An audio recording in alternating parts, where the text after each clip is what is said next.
Hello दोस्तों, आप सबका स्वागत है स्पिरिट साइंस क्लासेस में। आज का लेक्चर हमारा रिवीजन लेक्चर होगा जिनमें हम माइक्रो ऑर्गेनिजम्स फ्रेंड एंड फू जो चैप्टर है उसका रिवीजन करेंगे, क्विक रिवीजन। अगर आपने ये चैप्टर पहले कहीं पे भी नहीं पढ़ा है, डायरेक्टली यहाँ से आप स्टडी कर रहे हो, तो मेरा ये सजेशन रहेगा कि पहले ये जो चैप्टर है उसको अच्छे से पढ़ लीजिए डिटेल में, उसके बाद में इसको रिवाइज कीजिए इस वीडियो से, क्योंकि ये जो वीडियो है वो 30 मिनट्स का है। 30 मिनट्स में हम एंटायर चैप्टर को कवर कर लेते हैं, ठीक है। तो अगर आपने नहीं देखा है तो स्पिरिट साइंस क्लासेस चैनल जो है यूट्यूब पे, वहाँ पे प्ले स्टोर में जाइए। प्ले स्टोर में ये जो चैप्टर है वो अच्छे से सीक्वेंस में दिए हुए हैं। ये जो चैप्टर है वो 5 लेक्चर में डिवाइडेड है। तो चलिए शुरू करते हैं विदाउट वेस्टिंग टाइम। चैप्टर का जैसे कि हमारा नाम है माइक्रो ऑर्गेनिजम्स फ्रेंड एंड फो, ये जो माइक्रो ऑर्गेनिजम्स है वो क्या होते हैं। हम अपने आसपास बहुत सारे प्लांट और एनिमल को देख सकते हैं अपनी आंखों से, पर कुछ ऑर्गेनिजम्स ऐसे भी होते हैं जिनको हम अपनी आंखों से ऑब्जर्व नहीं कर सकते। वो इतने छोटे होते हैं कि वो हमें अपनी आंखों से दिखाई नहीं देते। ऐसे ऑर्गेनिजम्स को हम माइक्रो ऑर्गेनिजम्स कहते हैं। ये जो वर्ड है माइक्रो, वो 2 वर्ड से मिलकर बना हुआ होता है, माइक्रो एंड ऑर्गेनिजम्स। ऐसे ऑर्गेनिजम्स कि जो माइक्रो होते हैं, बहुत छोटे होते हैं, जिनको हम अपनी आंखों से नहीं देख सकते। उनको ऑब्जर्व करने के लिए हमें ये माइक्रोस्कोप होता है, उसकी हेल्प लेनी पड़ती है। With the help of this microscope we are able to observe this micro organisms.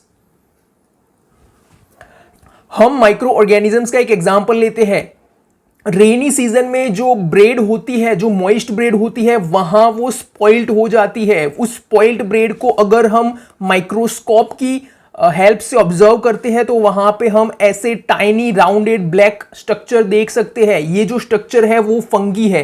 ये जो फंगी है वो एक माइक्रो ऑर्गेनिजम्स है, जैसे कि हम यहाँ पे देख सकते हैं ये फंगी। तो यहाँ पे ये जो माइक्रो ऑर्गेनिजम्स हैं उनको हम 4 मेजर कैटेगरीज में क्लासिफाई करते हैं। ये जो 4 मेजर कैटेगरी है उसमें बैक्टीरिया, फंगी, प्रोटोजुआ और आल्गी में हम इसको क्लासिफाई करते हैं। ये जो माइक्रो ऑर्गेनिजम्स है उसको हम इस तरीके से याद रख सकते हैं। Black fungi protect algae. Black से मतलब है बैक्टीरिया, फंगी प्रोटेक्ट से मतलब है प्रोटोजुआ और आल्गी से मतलब है आल्गी। ये जो वायरस होते हैं वो भी माइक्रोस्कोपिक होते हैं, वो भी बहुत छोटे होते हैं। We peoples are not observe these viruses with the unaided eyes. We have to observe these viruses with the help of microscope. वो माइक्रोस्कोपिक होते हैं, पर जो वायरसेस है वो माइक्रो ऑर्गेनिजम्स की कैटेगरी में फॉल नहीं करते, क्योंकि ये जो वायरस होते हैं उनकी कोई ओन एंटिटी नहीं होती। वो सिर्फ एक लिविंग ऑर्गेनिजम्स की तरह बिहेव करते हैं होस्ट सेल में। इसीलिए जो वायरस होते हैं उसको माइक्रो ऑर्गेनिजम्स की कैटेगरी में ये फॉल नहीं करते। पर उसको कई बार ये होता है कि उसको हम 5th category of micro organisms भी कह सकते हैं। अगर आपके एग्जाम में आपको पूछता है कि ये क्लासिफाई कीजिए माइक्रो ऑर्गेनिजम्स को कैटेगरीज में, तो पहले ये 4 माइक्रो ऑर्गेनिजम्स जो है वो लिखने हैं, बैक्टीरिया, फंगी, प्रोटोजुआ और आल्गी। और जो 5th है वायरस, वो 5th में लिखना है, पहले नहीं लिखना है, ठीक है। यहां पे ये आल्गी, प्रोटोजुआ, फंगी और ये बैक्टीरिया है, ये माइक्रोस्कोपिक है और माइक्रो ऑर्गेनिजम्स है, और ये वायरस है। यहां पे ये जो कोल्ड, इन्फ्लुएंजा जैसे डिसीज होते हैं उसके पीछे वायरस रिस्पॉन्सिबल होते हैं। पोलियो, चिकन पॉक्स के लिए वायरस रिस्पॉन्सिबल होते हैं। डायसेंट्री और मलेरिया जैसे जो डिसीज है वो प्रोटोजुआ माइक्रो ऑर्गेनिज्म से होते हैं। टाइफॉइड और जो ट्यूबरक्लोसिस है वो बैक्टीरियल डिसीज है। ये जो माइक्रो ऑर्गेनिजम्स है वो सब जगह पे होते हैं, हमारे आसपास होते हैं, मेरे हेयर में, मेरी स्किन पे। मैं जब बोलता हूँ तो मेरे जो ड्रॉपलेट्स है उसमें माइक्रो ऑर्गेनिजम्स प्रेजेंट होते हैं। Micro organisms cold climate environment में भी होते हैं, बहुत हॉट एनवायरनमेंट में भी माइक्रो ऑर्गेनिजम्स प्रेजेंट होते हैं। इन शॉर्ट ये जो माइक्रो ऑर्गेनिज्म है वो सब जगह पे प्रेजेंट होते हैं। ये जो माइक्रो ऑर्गेनिज्म है वो सिंगल सेल हो सकते हैं और मल्टी सेल्यूलर भी होते हैं। सिंगल सेल से मतलब है ऐसे ऑर्गेनिजम्स, ऐसे माइक्रो ऑर्गेनिजम्स की जो एक सेल से बने हुए हैं, उन्हें हम कहते हैं सिंगल सेल माइक्रो ऑर्गेनिजम्स। और ऐसे माइक्रो ऑर्गेनिजम्स की जो मल्टी सेल्यूलर होते हैं, जो एक से ज्यादा सेल से बने हुए होते हैं, जिनमें एक से ज्यादा सेल होते हैं, उन्हें हम मल्टी सेल्यूलर कहते हैं। और ये टॉपिक है माइक्रो ऑर्गेनिजम्स एंड अस। तो ये जो माइक्रो ऑर्गेनिजम्स है वो किस तरीके से हमें हेल्प करते हैं, हमारे फ्रेंड होते हैं। हार्मफुल माइक्रो ऑर्गेनिजम्स की जो डिसीज के लिए रिस्पॉन्सिबल होते हैं, फूड प्रिवेंशन, नाइट्रोजन फिक्सेशन और नाइट्रोजन साइकिल के बारे में हम सीक्वेंस में जानेंगे। अब हम देखते हैं फ्रेंडली माइक्रो ऑर्गेनिजम्स क्या होते हैं, कि ये जो माइक्रो ऑर्गेनिजम्स है वो किस तरीके से हमें हेल्प करते हैं। हम ह्यूमन बींग्स को ये माइक्रो ऑर्गेनिजम्स हेल्प करते हैं। तो making of curd and bread, commercial use of micro organisms, ये जो मेडिसिन होती है उसको प्रिपेयर करने में भी माइक्रो ऑर्गेनिजम्स हमें हेल्प करते हैं। Vaccine, increase the soil fertility, soil की फर्टिलिटी को इंक्रीज करते हैं। क्लीनिंग द एनवायरनमेंट, एनवायरनमेंट को क्लीन करते हैं।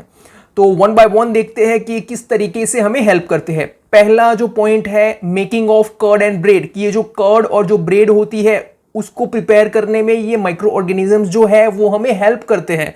जैसे कि ये जो कर्ड है वो किस तरीके से बनता है, तो कर्ड को प्रिपेयर करने के लिए ये जो कर्ड होता है उसको हम मिल्क में ऐड करते हैं और उसको रहने देते हैं। तो ये जो मिल्क है वो कंप्लीटली कर्ड में कन्वर्ट हो जाता है। तो ये जो कर्ड होता है उसमें ये लैक्टोबैसिलस बैक्टीरियाज प्रेजेंट होते हैं। ये जो बैक्टीरिया है वो माइक्रो ऑर्गेनिजम्स है। ये लैक्टोबैसिलस बैक्टीरिया ये मिल्क में मल्टीप्लाई होते हैं और मिल्क को कन्वर्ट करते हैं कर्ड में। ये जो कर्ड है वो मिल्क में जब हम उसको ऐड करते हैं तो ये जो लैक्टोबैसिलस बैक्टीरिया है वो लैक्टिक एसिड को प्रोड्यूस करते हैं, और ये लैक्टिक एसिड है वो मिल्क में जो प्रेजेंट प्रोटीन होता है उसको जमा देता है और ये जो एंटायर मिल्क है उसको कर्ड में कन्वर्ट करता है। तो इस तरीके से माइक्रो ऑर्गेनिजम्स हमें कर्ड को प्रिपेयर करने में हेल्प करते हैं। अब हम देखते हैं एक definition, fermentation. A process of breakdown of sugar molecules in absence of oxygen is called fermentation. Sugar के ब्रेकडाउन की जो प्रोसीजर होती है वो ईस्ट के द्वारा होती है। ये जो ईस्ट है वो ऑक्सीजन की एब्सेंस में शुगर के मॉलिक्यूल को ब्रेक डाउन करते हैं और उसको कार्बन डाइऑक्साइड और अल्कोहल में उनको कन्वर्ट करने का काम करते हैं। तो ये जो ब्रेड, केक और ये जो पेस्ट्रीज होती है वो स्पंजी क्यों होती है, वो ऐसे स्मूथ क्यों होती है, क्योंकि उसमें नेचुरल तरीके से शुगर प्रेजेंट होता है या हमने भी थोड़ा बहुत शुगर को ऐड किया होता है। तो ये जो शुगर है वो शुगर को ये जो ईस्ट होती है, ईस्ट को भी डाला जाता है। ये जो ईस्ट है वो शुगर के मॉलिक्यूल को ब्रेक डाउन करते हैं और इससे जो है कार्बन डाइऑक्साइड प्रोडक्शन होता है। तो यहाँ पे कार्बन डाइऑक्साइड का प्रोडक्शन होता है केक, पेस्ट्रीज और ब्रेड में। तो ये जो है वो इस तरीके से स्मूथ और स्पंजी हो जाते हैं। इसीलिए ये जो कर्ड और ब्रेड है उसकी प्रिपरेशन में ये माइक्रो ऑर्गेनिजम्स हमें हेल्प करते हैं। Commercial use of micro organisms की जो अल्कोहल, वाइन और जो एसिटिक एसिड होते हैं उनके प्रिपरेशन में, उनकी बनावट में ये माइक्रो ऑर्गेनिजम्स हमें हेल्प करते हैं। जैसे कि जो फर्मेंटेशन प्रोसेस है जिसमें ऑक्सीजन की एब्सेंस में ये जो ईस्ट है वो शुगर को ब्रेक डाउन करती है और उनको कन्वर्ट करती है CO2 और अल्कोहल में। तो इस तरीके से अल्कोहल को प्रिपेयर किया जाता है with the help of east micro organism. ये जो अल्कोहल की जो प्रोसीजर है उसको प्रिपेयर करने की, उसमें ये जो व्हीट, राइस और जो क्रश्ड फ्रूट जूस होते हैं उनमें जो नेचुरल तरीके से शुगर प्रेजेंट होती है उनका यूज किया जाता है। ये जो ईस्ट है वो उनको ब्रेक डाउन करती है और अल्कोहल को प्रिपेयर करते हैं। Medicinal use of micro organisms की, ये जो माइक्रो ऑर्गेनिजम्स है उनकी हेल्प से हम मेडिसिन भी बना सकते हैं। जैसे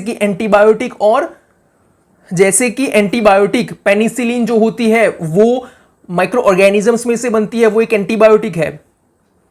the source of medicine is micro organisms. इन सब मेडिसिन का जो सोर्स है वो माइक्रो ऑर्गेनिजम्स है। उन माइक्रो ऑर्गेनिज्म में से, उनकी हेल्प से हम मेडिसिन को प्रिपेयर करते हैं। These medicine kill or stop the growth of disease-causing microorganisms, especially bacteria. Such medicines are called antibiotic. Antibiotic medicine उन मेडिसिन को कहते हैं कि जो डिसीज कॉजिंग जो बैक्टीरिया होते हैं, डिसीज कॉजिंग माइक्रो ऑर्गेनिजम्स होते हैं, उनका जो ग्रोथ होता है उस ग्रोथ को इनहिबिट करता है और ये जो माइक्रो ऑर्गेनिजम्स होते हैं डिसीज कॉजेज उनको ये किल करता है। तो ऐसी जो मेडिसिन होती है उनको हम एंटीबायोटिक्स बोलते हैं। एंटीबायोटिक्स मेडिकेशन के एंटीबायोटिक मेडिसिन के एग्जांपल है स्ट्रेप्टोमाइसिन, टेट्रासाइक्लिन और एरिथ्रोमाइसिन। एनिमल में जो माइक्रोबियल इंफेक्शन होता है उसको ट्रीट करने के लिए भी एंटीबायोटिक का यूज होता है, और जो प्लांट डिसीज होता है उसको भी ट्रीट करने के लिए ये जो माइक्रो ऑर्गेनिजम्स है उनमें से जो मेडिसिन बनी होती है उनका हम यूज करते हैं। हमारी बॉडी जब डिसीज कॉजिंग माइक्रो ऑर्गेनिज्म से अफेक्ट होती है तो हम बीमार होते हैं, हम एक इन्फेक्टेड पर्सन कहलाते हैं। तो ये जो डिसीज कॉजिंग माइक्रो ऑर्गेनिजम्स हैं उनसे लड़ने के लिए हमारी जो बॉडी है वो एंटीबॉडी को प्रोड्यूस करती है, और ये जो एंटीबॉडी है वो डिसीज कॉजिंग माइक्रो ऑर्गेनिजम्स के साथ फाइट करती है और हमारी बॉडी को प्रोटेक्ट करके रखती है। तो इस तरीके से नेचुरल तरीके से हमारी बॉडी एंटीबॉडी प्रोड्यूस करती है जब हमें एक्चुअल डिसीज होता है। और ये जो वैक्सीन होती है उसमें डेड और वीकन माइक्रो ऑर्गेनिजम्स को एक हेल्दी पर्सन की बॉडी में इंट्रोड्यूस किया जाता है, ताकि जो हेल्दी पर्सन की जो बॉडी है वो एंटीबॉडी प्रोड्यूस करे। और ये जो एंटीबॉडी है वो ये पर्सन को जब एक्चुअल डिसीज होता है तो उसके साथ वो फाइट देती है अच्छे से। तो जो हेल्दी पर्सन होता है जब वो वैक्सीन ले लेता है तब वो वैक्सीनेटेड पर्सन कहलाता है और वो डिसीज से प्रोटेक्ट रहता है। इस तरीके से इसको एक आर्टिफिशियल इम्यूनिटी भी कह सकते हैं, क्योंकि यहां पे हमने डेड और वीकन माइक्रो ऑर्गेनिजम्स को यूज किया है। जो actual disease causing micro organisms होते हैं वो डेड और वीकन फॉर्म में होते हैं, जिनको एक हेल्दी पर्सन की बॉडी में इंट्रोड्यूस किया जाता है ताकि उसकी बॉडी में एंटीबॉडी प्रोड्यूस हो सके। और जब एक्चुअल डिसीज होता है तो उस डिसीज से उस हेल्दी पर्सन को प्रोटेक्शन मिल सके। इसीलिए इस तरीके से जब हम छोटे बच्चे थे तो हमारे पेरेंट्स जो थे उन्होंने इस तरीके से हमें वैक्सीन लगवाई होगी। ये जो यहां पे आप देख सकते हो ये एक पोलियो ड्रॉप्स है, इसे भी एक वैक्सीन कहते हैं। यहां इस वैक्सीन में एक्चुअल माइक्रो ऑर्गेनिजम्स होते हैं, actual disease causes micro organisms होते हैं जो रिस्पॉन्सिबल होते हैं डिसीज के लिए। पर यहां पे ये वीकन होते हैं, ये डेड होते हैं ताकि ये बॉडी को हार्म ना करे। यहां पे जो cholera, tuberculosis, small pox, hepatitis, ये सब जो डिसीज है उनको वैक्सीन से प्रिवेंट किया जाता है। इंक्रीज द सॉइल फर्टिलिटी, ये जो माइक्रो ऑर्गेनिजम्स है वो सॉइल की फर्टिलिटी को इंक्रीज करते हैं। जैसे कि ये जो लिग्यूमिनस प्लांट्स होते हैं, ये लिग्यूमिनस प्लांट्स जो होते हैं उनका ये जो रूट होते हैं, रूट में रूट नोड्यूल्स प्रेजेंट होते हैं। ये जो रूट नोड्यूल्स होते हैं उसमें इस तरीके से राइजोबियम बैक्टीरियाज प्रेजेंट होते हैं, और ये जो राइजोबियम बैक्टीरिया है वो एटमॉस्फेयर में से नाइट्रोजन का सॉइल में फिक्सेशन करने का काम करते हैं। और ये जो नाइट्रोजन है वो एक न्यूट्रिएंट है जिसको ये जो रूट्स है वो एब्जॉर्ब करते हैं, और ये जो क्रॉप है उसकी ग्रोथ अच्छी होती है। तो इस तरीके से ये जो राइजोबियम बैक्टीरिया है वो सॉइल को रिप्लेनिश करते हैं न्यूट्रिएंट से। इसीलिए ये जो सॉइल की फर्टिलिटी को ये माइक्रो ऑर्गेनिजम्स इंक्रीज करते हैं। ये माइक्रो ऑर्गेनिजम्स एनवायरनमेंट को भी क्लीन करते हैं। कि हमने कहीं पे देखा होगा कि जब कोई एनिमल की डेथ होती है या जो पत्ते होते हैं, जो पौधे होते हैं, वो सब पौधे जब जमीन पे गिरते हैं तो कुछ दिनों के बाद, कुछ हफ्तों के बाद वो वहां से गायब हो जाते हैं, क्योंकि ये जो माइक्रो ऑर्गेनिजम्स होते हैं वो ये डेड एनिमल और ये जो प्लांट वेस्ट होते हैं उनको डिकम्पोज करते हैं। तो ये जो माइक्रो ऑर्गेनिजम्स है वो हार्मफुल सब्सटेंस में से सिंपल सब्सटेंस में इनको कन्वर्ट करने का काम करते हैं। ये जो प्लांट और वेजिटेबल वेस्ट होते हैं उनको हम एक पीट में डाल देते हैं। ये जो पीट है वो फील्ड में होता है, तो ये जो वेस्ट है उनको हम एक पीट में डाल देते हैं, और ये पीट में कुछ दिनों तक, कुछ हफ्तों तक इसे वैसे के वैसे छोड़ देते हैं। तो जो माइक्रो ऑर्गेनिजम्स होते हैं वो इन वेस्ट को डिकम्पोज करते हैं, और डिकम्पोजिशन से जो प्रोडक्ट हमें मिलता है उसे हम मैन्योर कहते हैं। और ये जो मैन्योर है उसमें न्यूट्रिएंट प्रेजेंट होते हैं जिनको हम सॉइल में ऐड करते हैं सॉइल को रिप्लेनिश करने के लिए, और जो क्रॉप है उसकी ग्रोथ मैन्योर के ऐड करने से अच्छी होती है। तो इस तरीके से ये जो माइक्रो ऑर्गेनिजम्स है वो एनवायरनमेंट को क्लीन करने का काम करते हैं। अब हम देखते हैं कि हार्मफुल माइक्रो ऑर्गेनिजम्स क्या होते हैं। ऐसे माइक्रो ऑर्गेनिजम्स की जो ह्यूमन, एनिमल और प्लांट में डिसीज के लिए रिस्पॉन्सिबल होते हैं, उन्हें हम हार्मफुल माइक्रो ऑर्गेनिजम्स कहते हैं।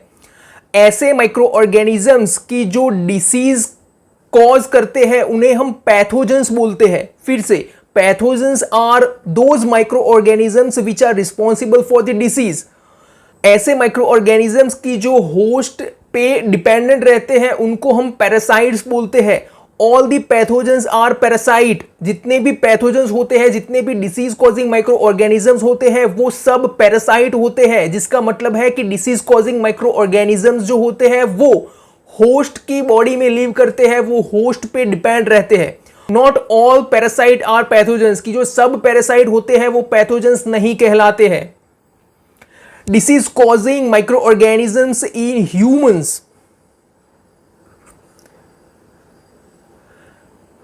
ये जो डिसीज कॉजिंग माइक्रो ऑर्गेनिजम्स होते हैं वो ह्यूमन में जो डिसीज होते हैं उसके लिए रिस्पॉन्सिबल होते हैं। ये जो डिसीज कॉजिंग माइक्रो ऑर्गेनिजम्स, या कि हम कह सकते हैं कि पैथोजेंस जो है वो ह्यूमन बॉडी में एंटर करते हैं through air, water and food. कि ऐसा कंटामिनेंट जो फूड होता है जिस पे माइक्रो ऑर्गेनिजम्स ग्रो हुए होते हैं, ऐसा कंटामिनेंट जो वाटर होता है, उसको ड्रिंक करने से, ऐसे जो इन्फेक्टेड पर्सन होता है उसके कांटेक्ट में आने से हमें डिसीज हो सकता है।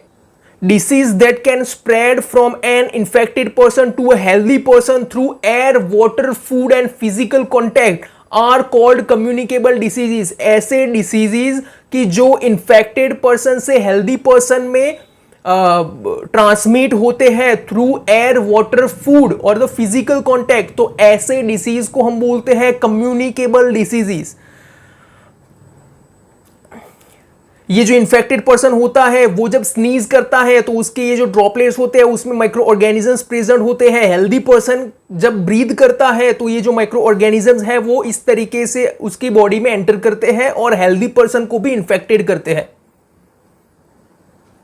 ये जो कुछ एनिमल ऐसे होते हैं जो माइक्रो ऑर्गेनिजम्स और डिसीज को कैरी करने का काम करते हैं, इसीलिए उनको कैरियर्स बोलते हैं। ये जो हाउस फ्लाइज होती है वो ऐसे गार्बेज और जो एनिमल एक्सट्रैक्ट होते हैं उनके ऊपर जाके बैठते हैं, तो वहां से ये जो डिसीज कॉजिंग माइक्रो ऑर्गेनिजम्स है वो फ्लाइज की बॉडी में चिपक जाते हैं, और जो फ्लाइज है वो फ्लाई करके जो अनकवर्ड फूड होते हैं उसके ऊपर आके बैठते हैं, और वहां पे ये जो माइक्रो ऑर्गेनिजम्स है उससे वो फूड कंटामिनेंट हो जाता है। और ऐसा कंटामिनेंट फूड खाने से, ऐसा फूड की जिसमें माइक्रो ऑर्गेनिजम्स ग्रो हुए हैं, उसको कंज्यूम करने से हमें डिसीज हो सकता है। इस तरीके से डिसीज स्प्रेड होता है।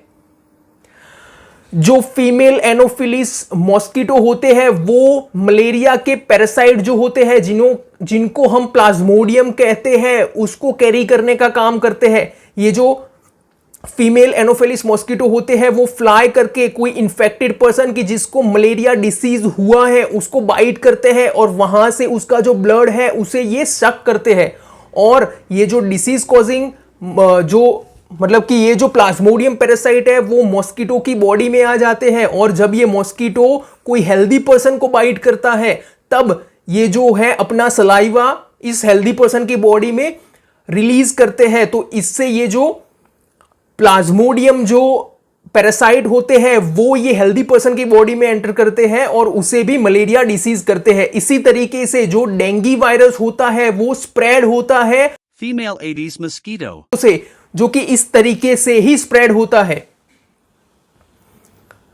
हम डेंगू और जो मलेरिया डिसीज है उसको कैसे कंट्रोल कर सकते हैं, उसको कैसे स्प्रेड होने से बचा सकते हैं, कि ऐसे प्लेसेस के जहां पे पानी का स्टोर होता है वहां पे वो पानी स्टोर नहीं होना देना चाहिए, क्योंकि वहां पे ये जो मलेरिया के जो मॉस्किटो होते हैं वो ग्रो होते हैं, वहां पे उनकी ब्रीडिंग होती है। इसीलिए ये जो ह्यूमन में ये जो डिसीज होते हैं उस डिसीज के लिए ये बैक्टीरिया, वायरस रिस्पॉन्सिबल होते हैं। आप इसे अच्छे से पढ़ लीजिएगा, मैं इसमें डिटेल में नहीं जाता हूं, ठीक है।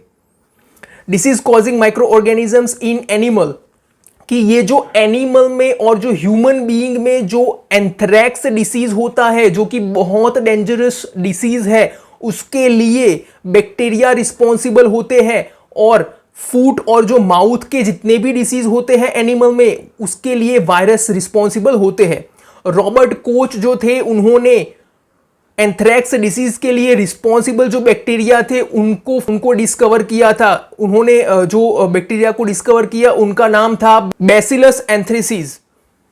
अब हम देखते हैं disease causing micro organisms in plant, कि जो प्लांट होते हैं wheat, rice, potato, sugar cane, orange और जो एप्पल होते हैं, इन सब में ये डिसीज हो सकते हैं। और ये जो डिसीज होने से जो प्लांट की ईल्ड होती है, जो प्रोडक्ट जो प्रोड्यूस होती है, वो कम प्रोड्यूस होती है।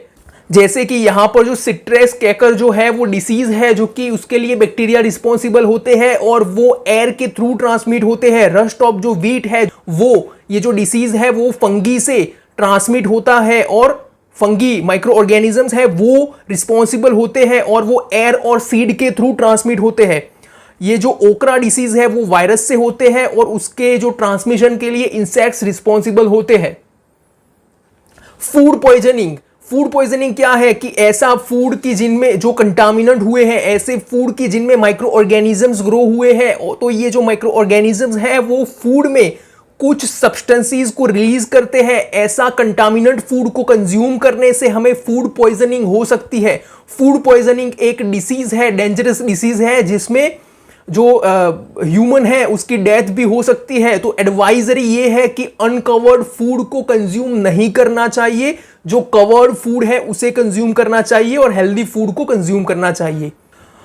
अब हम देखते हैं फूड प्रिजर्वेशन, कि ये जो फूड है उसको हम माइक्रो ऑर्गेनिज्म से किस तरीके से बचा के रख सकते हैं। तो इसकी कुछ मेथड्स है, जिन मेथड्स को फॉलो करके, और कुछ सब्सटेंस है जिन सब्सटेंस को फूड में ऐड करके ये जो फूड है उसको हम प्रिजर्व रख सकते हैं। Micro organisms, fungi, disease causing micro organism से उसे बचा के रख सकते हैं। तो ये सब जो मेथड है उसको हम वन बाय वन अच्छे से देखते हैं। केमिकल मेथड, ये जो केमिकल मेथड है उसमें हम केमिकल को फूड में ऐड करते हैं ताकि जो फूड है वो लंबे समय तक प्रिजर्व रह सके, फूड में माइक्रो ऑर्गेनिजम्स की ग्रोथ ना हो और फूड माइक्रो ऑर्गेनिज्म से स्पॉइल्ड ना हो। इसीलिए सॉल्ट और एसिड प्रिजर्वेटिव्स का यूज किया जाता है। यहां पे ये जो सोडियम बेंजोएट है और सोडियम मेटाबाइसल्फाइड है, दीज आर दी प्रिजर्वेटिव्स जो होते हैं ऐसे सब्सटेंसेस की जिनको हम फूड में ऐड करते हैं ताकि फूड में माइक्रो ऑर्गेनिजम्स का ग्रोथ ना हो। फूड को हम प्रिजर्व रखने के लिए उसमें जो सब्सटेंस ऐड करते हैं उन्हें हम प्रिजर्वेटिव्स बोलते हैं। तो ये जो सोडियम बेंजोएट और मेटाबाइसल्फाइड है वो प्रिजर्वेटिव्स है। यहां पे ये जो पीकल है उसमें यहां पे इंग्रेडिएंट्स में हम देख सकते हैं प्रिजर्वेटिव्स E211। सो ये E211 है वो एक कोड है जिसका मतलब होता है सोडियम बेंजोएट। तो ये पीकल जो होता है उसमें सोडियम बेंजोएट केमिकल को हम ऐड करते हैं ताकि ये जो पीकल है वो प्रिजर्व रह सके। प्रिजर्वेशन बाय सॉल्ट, कि हमारे घर पे जो कॉमन सॉल्ट होती है उसके हेल्प से हम फिश, मीट को प्रिजर्व रख सकते हैं। और ये जो सॉल्ट है उसका जो सॉल्टी वाटर होता है उसमें ये आंवला और जो रॉ मैंगो होते हैं उन्हें हम डीप करके रखते हैं ताकि वो प्रिजर्व रह सके। प्रिजर्वेशन बाय शुगर, कि ये जो शुगर है वो जाम और जेली जैसे जो फूड होते हैं उनमें ऐड किया जाता है ताकि ये जो शुगर है वो मॉइस्ट को रिड्यूस करे, और जब मॉइस्ट रिड्यूस होती है तो वहां पे माइक्रो ऑर्गेनिजम्स का अटैक नहीं हो पाता और ये जो शुगर है उससे फूड प्रिजर्व रहता है। Preservation by oil and vinegar, कि ये जो पीकल होता है उसमें हम विनेगर और ऑयल को ऐड करते हैं ताकि जो पीकल है उसे हम प्रिजर्व रख सके। हीट एंड कोल्ड ट्रीटमेंट, कि हमारे जो घर पे हमारी जो मम्मी है वो मिल्क को बॉईल करते हैं ताकि जो मिल्क में माइक्रो ऑर्गेनिजम्स प्रेजेंट होते हैं वो किल हो जाए और वो जो मिल्क है वो प्योर हो जाए। इसीलिए यहां पे ये हीट ट्रीटमेंट हुई। और जो कोल्ड मेथड है और उसको हम बाद में फ्रीज में स्टोर करके रखते हैं, जिसका जो टेम्परेचर है उसको कम करके रखते हैं। तो ये जो लो टेम्परेचर है वो माइक्रो ऑर्गेनिजम्स की ग्रोथ को इनहिबिट करता है और जो ग्रोथ है उसे नहीं होने देता लंबे समय तक। ये जो मिल्क होता है, जो पॉकेट में मिल्क आता है, उसको हम डायरेक्टली कंज्यूम कर सकते हैं क्योंकि उसको पेस्चुराइज किया जाता है। ये जो पेस्चुराइजेशन है उसमें ये जो मिल्क है उसको 700 डिग्री सेल्सियस पे बॉईल किया जाता है और 15 to 30 सेकंड्स के लिए उसे बॉईल किया जाता है। उसको बाद में सडनली चिल्ड आउट किया जाता है और इसी तरीके से ये जो हार्मफुल माइक्रो ऑर्गेनिज्म है वो किल हो जाते हैं। इसी प्रोसीजर को हम बोलते हैं पेस्चुराइजेशन। ये जो फूड होते हैं, जो ड्राई फ्रूट्स होते हैं और वेजिटेबल्स होते हैं, उनको टाइट पैकेट में पैक किया जाता है ताकि जो माइक्रो ऑर्गेनिजम्स हैं उससे ये प्रिजर्व रह सके। नाइट्रोजन फिक्सेशन, ये जो नाइट्रोजन फिक्सेशन है कि एटमॉस्फेयर में जो नाइट्रोजन होता है वो जब सॉइल में एस्टैब्लिशमेंट होता है उसे हम नाइट्रोजन फिक्सेशन बोलते हैं। कि ये जो लिग्यूमिनस प्लांट होते हैं, for example soybean, pea, tamarind और पीनट्स, तो these are the leguminous plants. और ये जो लिग्यूमिनस प्लांट्स होते हैं उनके रूट में रूट नोड्यूल्स प्रेजेंट होते हैं और ये जो रूट नोड्यूल्स है उसमें राइजोबियम बैक्टीरियाज प्रेजेंट होते हैं। तो ये जो राइजोबियम बैक्टीरिया है वो एटमॉस्फेयर में से नाइट्रोजन को सॉइल में एस्टैब्लिश करने का काम करते हैं। तो इस तरीके से ये माइक्रो ऑर्गेनिजम्स नाइट्रोजन को फिक्स करने का काम करते हैं सॉइल में, इसीलिए इसको कहते हैं नाइट्रोजन फिक्सेशन। और ये जो नाइट्रोजन फिक्सेशन है उसके पीछे बैक्टीरिया रिस्पॉन्सिबल होते हैं, राइजोबियम बैक्टीरिया। और ये जो रिलेशनशिप हुई जो प्लांट, लिग्यूमिनस प्लांट और राइजोबियम बैक्टीरिया की, उसे हम सिम्बायोटिक रिलेशनशिप कहते हैं, जिसमें ये जो प्लांट है उसको ये जो माइक्रो ऑर्गेनिजम्स है, बैक्टीरियाज है, राइजोबियम बैक्टीरियाज है, वो हेल्प करते हैं और राइजोबियम बैक्टीरियाज यहां से न्यूट्रिएंट लेते हैं। तो ये एक दूसरे को हेल्प करते हैं, इसीलिए इसको कहते हैं सिम्बायोटिक रिलेशनशिप। जब लाइटनिंग होती है एटमॉस्फेयर में तो ये जो लाइटनिंग होती है उससे क्या प्रोड्यूस होता है, हीट प्रोड्यूस होती है। और ये जो हीट है वो नाइट्रोजन के मॉलिक्यूल को स्प्लिट करते हैं एटम्स में। और ये जो नाइट्रोजन है उसकी जो रिएक्शन है वो ऑक्सीजन के साथ होती है और उससे क्या प्रिपेयर होता है, नाइट्रेट्स बनते हैं। और ये जो नाइट्रेट्स होते हैं वो ये जो वाटर ड्रॉप्स होते हैं उसमें डिसॉल्व होके सॉइल में फिक्स होते हैं, इसे कहते हैं नाइट्रोजन फिक्सेशन। अब हम देखते हैं नाइट्रोजन साइकिल क्या होती है। तो हमारा जो एटमॉस्फेयर है उस एटमॉस्फेयर में 78% नाइट्रोजन गैस प्रेजेंट होती है। तो ये जो लिग्यूमिनस प्लांट के रूट में, रूट नोड्यूल्स में राइजोबियम बैक्टीरिया प्रेजेंट थे, वो एटमॉस्फेयर में से नाइट्रोजन को सॉइल में फिक्स करने का काम करते हैं। इस तरीके से नाइट्रोजन का फिक्सेशन होता है। और ये जो लाइटनिंग होती है स्काई में, उससे ये जो नाइट्रोजन है वो नाइट्रेट्स के फॉर्म में सॉइल में ऐड होते हैं, सॉइल में फिक्स होते हैं। अब ये जो नाइट्रोजन है वो हमारे सॉइल में आ गए, ठीक है। अब क्या होता है कि ये जो सॉइल में नाइट्रोजन प्रेजेंट है उसको ये जो रूट्स होते हैं क्रॉप के, वो रूट्स इस नाइट्रोजन को एब्जॉर्ब करते हैं और ये जो नाइट्रोजन है वो प्लांट में चले जाते हैं। और ये जो प्लांट है उसमें वो डिफरेंट फॉर्म में एग्जिस्ट करते हैं, जैसे कि प्रोटीन, अमीनो एसिड्स। तो ये जो ऐसे प्लांट होते हैं उनको ये एनिमल कंज्यूम करते हैं। तो ये जो प्रोटीन है, मतलब कि जो नाइट्रोजन होते हैं वो एनिमल की बॉडी में चले जाते हैं। और जब एनिमल की डेथ होती है तो जो माइक्रो ऑर्गेनिजम्स होते हैं वो ये जो एनिमल है उनको डिकम्पोज करते हैं और नाइट्रोजन को फिर से सॉइल में एस्टैब्लिश करने का काम करते हैं। और कुछ बैक्टीरियाज ऐसे होते हैं जो डेड ऑर्गेनिज्म को डिकम्पोज करते हैं और जो नाइट्रोजन होते हैं उनको डायरेक्टली एटमॉस्फेयर में रिलीज कर देते हैं। तो इस तरीके से ये जो साइकिल है वो चलती रहती है। एटमॉस्फेयर में से सॉइल में फिक्स होते हैं, सॉइल में से ये जो क्रॉप है वो उसके रूट्स है उसे एब्जॉर्ब करते हैं, एनिमल उसको ईट करते हैं। जब एनिमल्स की डेथ होती है तो उन एनिमल को माइक्रो ऑर्गेनिज्म से डिकम्पोज करते हैं और जो नाइट्रोजन है वो फिर से सॉइल में एस्टैब्लिश होते हैं और फिर से वो रूट्स उसे एब्जॉर्ब करते हैं। और कुछ माइक्रो ऑर्गेनिजम्स ऐसे होते हैं जो इसे डायरेक्टली